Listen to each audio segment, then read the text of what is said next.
Welcome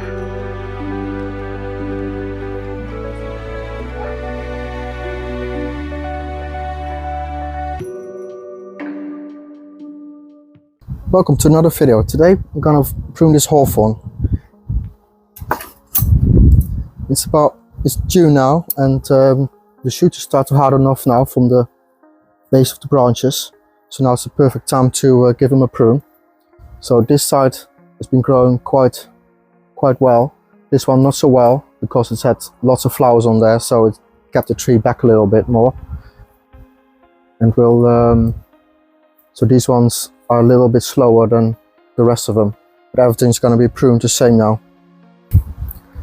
So the way we prune them back to 2 pairs. So we start from the base of the branches where we pruned previously. So it's going to fork, and then we're going to count the pairs. Then we prune there. And then we're gonna continue all over. So we have to just chase these back all the way to the junction, and then we start counting the pairs of leaves. As you can see here, it divides. We've got one going this way, one going that way, and that one just extending. So I want to prune it back now. So we've got 1 pair, 2 pair. I'll prune it back there. Now if you want to prune for flowers, it's a different way of pruning. So imagine this is the beginning of the branch. So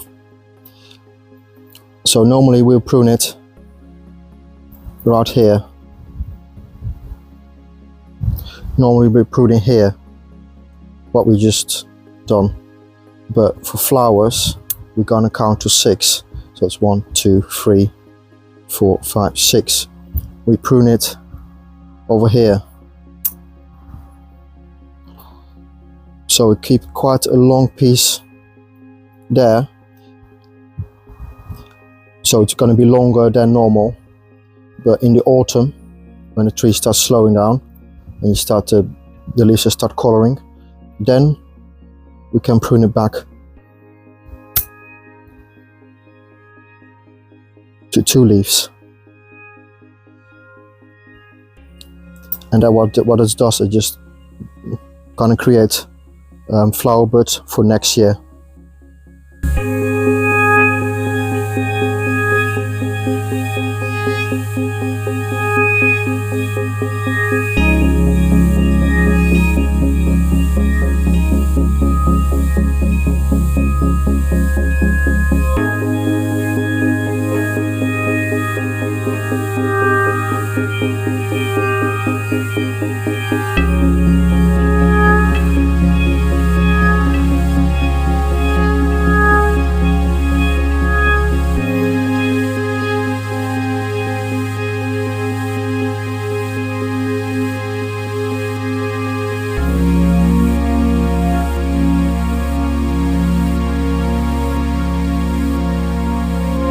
Also, anything we're just going straight up, we want to take them out as well.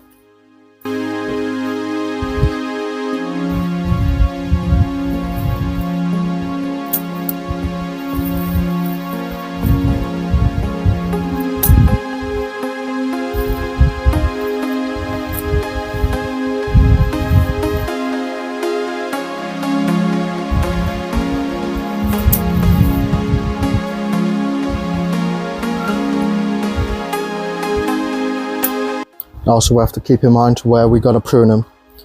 So, called directional pruning. So, when you count to 2, but the leaf going to the inside of the branch, don't really want it. We want everything just coming out nicely. So, if this one comes out like this, we don't want it going back into the tree. We want it to go outside. So then instead of 2, we're gonna prune back to 3. Then we're gonna prune back there. So then it's just gonna go out nicely.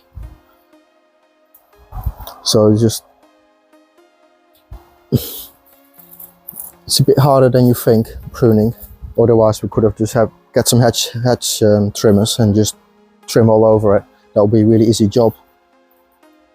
But we have to look at every individual shoot and prune accordingly where it is.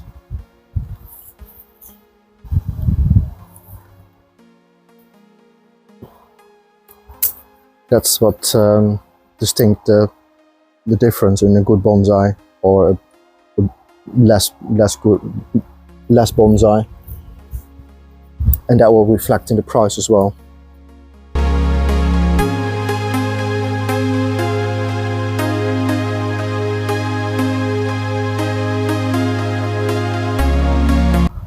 So this is a really strong one, but see the thickness of that, but it's coming straight from the out of the top, going straight up, so we don't really need that, because otherwise we get ugly branches just going upwards. We just want them to go kind of slightly upwards, not directly, but a slight angle, especially in the tops. And then the lower ones, we want them kind of going lower and towards the top. They just kind of go up like that.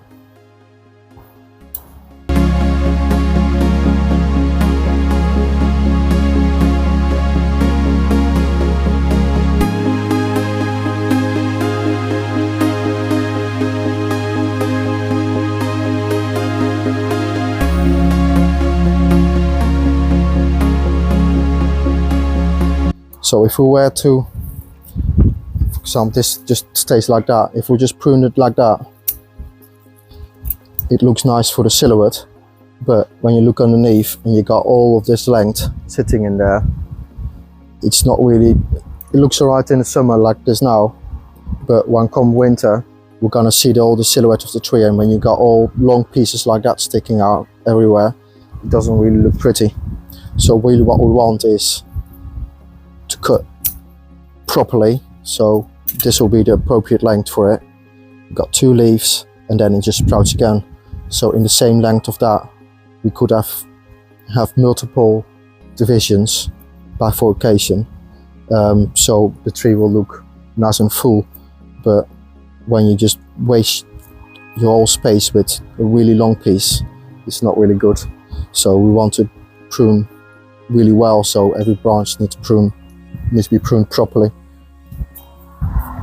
That's why we have to chase every shoot down to where it starts off, and then we can prune it out. Especially for broadleaf trees, it might look a little bit bare at the end sometimes when you prune back properly, but it's not an evergreen. It's just a different way of pruning. It's got a different silhouette to it. So we still want to have lots of light in there. So don't want it too tight like a juniper or a pine. Even with them, we don't want too tightness, because we've got too tight, just the light can't penetrate into it, and then you just won't get your backwoods growing, etc, etc. Same for these, you just want a little bit of light just going through it.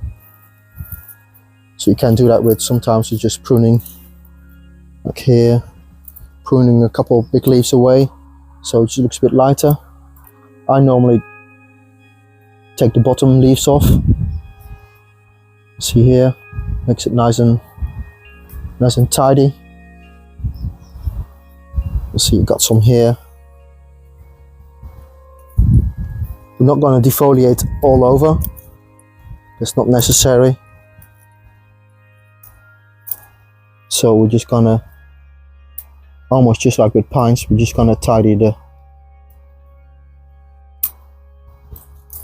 underneath up, what makes them look nice and smart. You don't have to do this all the time, but if you prepare the tree for a show and the show is in the summer months, this is kind of the stuff you need to do to make it look really nice. Just the final little details.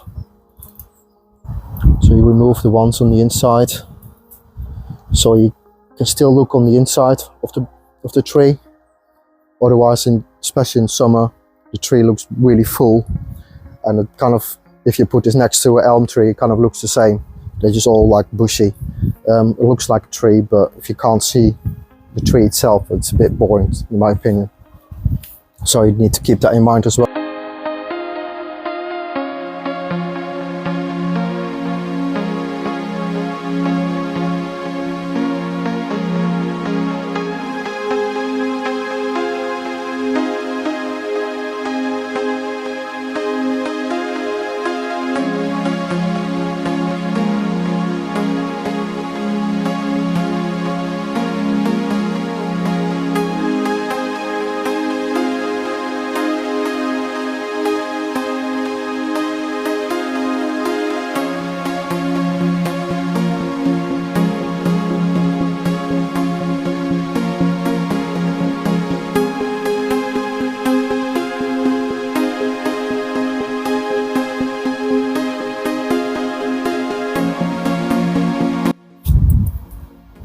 So yeah, it looks quite tidy now here, these couple branches.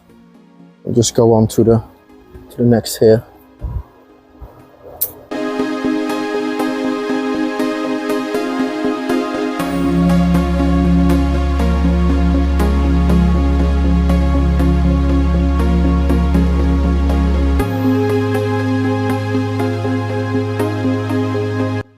It's another big one, comes straight from the top, don't need that. Especially when you just prune it, hawthorn likes to just grow. You've got like your division there, and they just like to grow again from the middle out. So if you don't pay attention to it, you get another shoot there, and then 3 of them in the same place. It's just gonna create more sap flow there, and it's gonna get really knuckly, and it's really ugly. And then what you have to do is just prune the whole knuckle off and kind of start over again. So all the ramification you build up over time, you just have to prune off again. So you lose time there really. So you have to pay really good attention to it. You can prevent it a little bit in the spring, so you get buds growing there. So you can rip the buds off before they even start growing like that, which I've done as well. But there's still sometimes they just still bud up anyway. But yeah, there's another little bit to help it prevent that.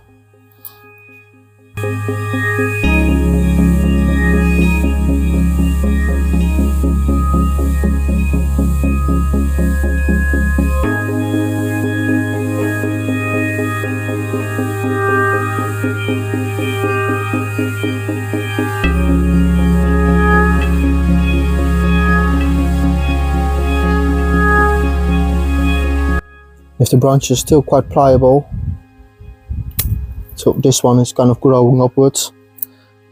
It's not too big, it's about 2.5 mil thick, as you can see there. So in the autumn we probably can just give it a little wire and then point it a little bit down a little bit, so it kind of comes into this position there in the future.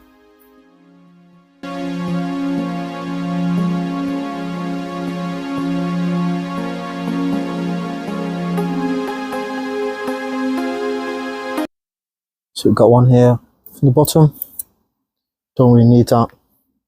So then we can see this line here.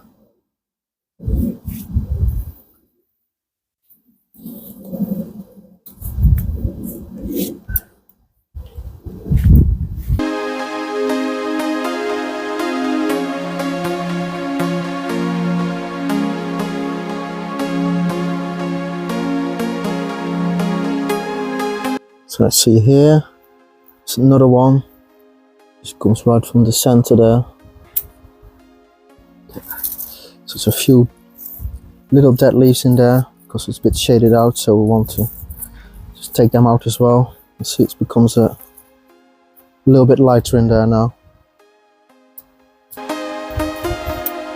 Don't need any of the berries.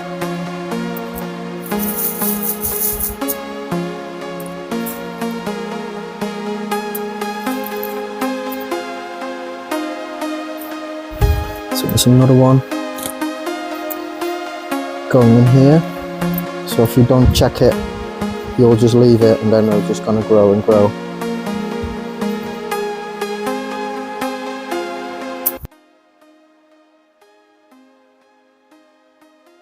If you are feeling thorny, this is the T-shirt for you. Designed by myself and available in multiple colors. The link to my shop is in the comments. Please let me know what you think.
So now we're all done with the pruning, and so instead of having a whole big bush as well as it started off as, now you can more or less see it's a two trunk.